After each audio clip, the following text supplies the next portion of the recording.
Tu aimerais prier, profiter de ce cadeau merveilleux que Dieu te fait de pouvoir lui parler, mais parfois tu es là et tu n'es pas sûr d'être dans la volonté de Dieu.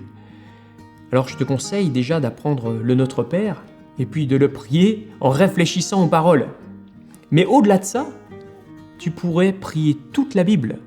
Comment ? Peut-être simplement en cherchant dans chaque texte de la Bible quels sont les sujets de réjouissance, de repentance et de requête. On te propose un petit marque-page que tu pourras télécharger sous cette vidéo pour te souvenir de ces 3 points. Par exemple, je lis 1 Jean, chapitre 1, versets 8 et 9.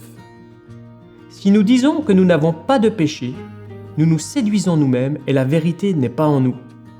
Si nous confessons nos péchés, il est fidèle et juste pour nous pardonner nos péchés et nous purifier de toute injustice. »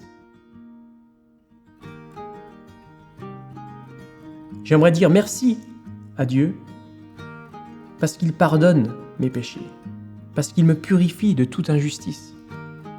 Et puis, j'aimerais demander pardon pour toutes les fois où je me séduis moi-même, où je continue de vivre comme si je ne péchais pas, et où du coup, je m'éloigne de Dieu. Enfin, j'aimerais demander à Dieu de pouvoir rapidement reconnaître mon péché et de pouvoir aussi vivre en jouissant pleinement de son pardon. J'aime prier de cette façon parce que je vois que je suis dans la volonté de Dieu en priant sa parole. Et je te souhaite d'expérimenter aussi de prier en étant dans sa volonté, en lisant sa parole et en priant sa parole.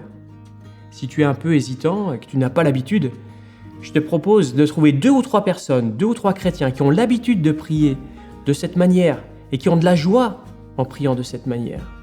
Et puis joins-toi à eux, parce qu'à ce qui paraît, ça aussi, c'est un petit peu contagieux.